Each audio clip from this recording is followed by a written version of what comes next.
Hi, I'm going to show you how you can use the Canvas Commons to help collaborate with other teachers as well as decrease your workload.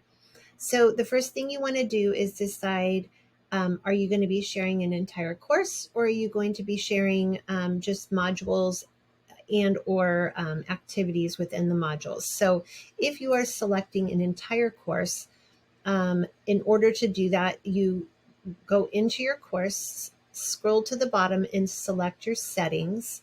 Once there, which I'm already here, you can go over to the right, and on this right menu bar where it says Share to Commons, that's where you're going to click to upload the actual course.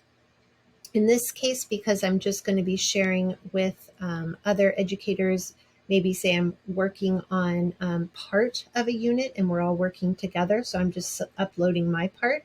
I'm going to go back to where my module is. Once it is all created, you can do this for just individual activities or the entire one. Select over on the right where it has 3 dots. I call that the little snowman. Click that and there's a drop down menu, and scroll down to where it says Share to Commons. Once you select Share to Commons, that's going to pull up another window. It's going to ask me, is this an update to a previously shared resource? No. I did previously upload it, but I'm going to show you from no. And this is where that gives you the option to select who you're going to share it with. If you only want to share it with yourself, say, for example, you're creating a template that you want to use over and over, so it's just easier to have it accessible through here, you can do that. Or maybe you want it to be accessible for next year or whatever, but you don't want to share it with others, you would select only me. In my case, I'm going to be working with a team of teachers in my district, so I'm selecting all of 4J can do it. You can also make it public, so anybody who is a teacher and has a Canvas Commons account, they can access it too. Is it a template or open textbook? In my case, I'm just making a unit. It is not, so I'm not going to select either of those. I also need to select if it's copyrighted. In my case, everything in it is of the public domain. However, if you have anything copyrighted, such as textbooks or novels, audiobooks, ebooks, etc., you may need to select the appropriate copyright. Here you can also put in your description. So section 1 of novel unit, or whatever I want to say. You can also create tags, which is a convenient way for people to find the material. So if you're working with a team, maybe your team has a tag that you all use. And then you can also select an image.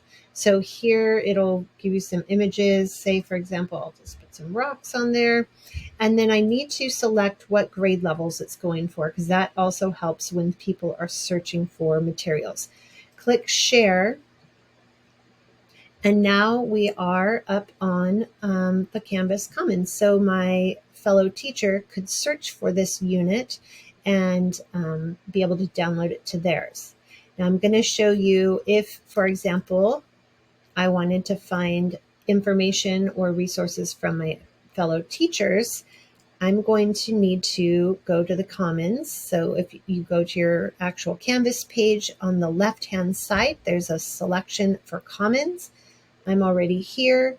I can filter, which I think is a lot easier. So if I select just 4J, Eugene 4J, that makes it where if I'm working with a team of teachers within my district, I'm not going to get a bunch of junk from across the nation or across however many nations is using Canvas Commons.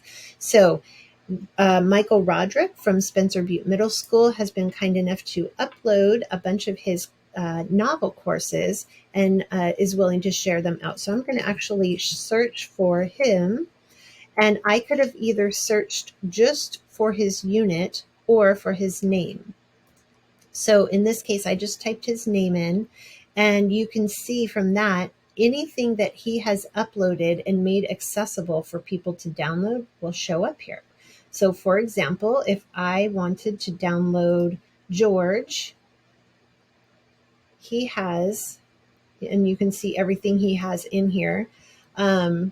He has a unit that is like a bare bones unit, and then you can modify and adjust. Some of his other units are more developed as well, and he has more things. I selected a smaller one just so I could show you how to import and download it, and it won't take so long to download.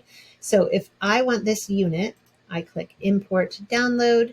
I need to find where I want to put it, and then I click import into course. Now, from here, it's going to say, yay, you've successfully started. It does take a little bit of time. And again, depending on how big the unit is, it might take longer. So I'm going to go back to my actual course where I was downloading it, and it has actually already showed up. So now I have the materials and resources from Michael already in my course. Half of the battle with Canvas is creating everything onto the course. So here now I just have to go in and modify and adjust, and it just takes a little bit of tweaking. So it's really, really convenient. If you have any questions or need help with this, please let me know, and I am more than willing to help you out. Happy planning!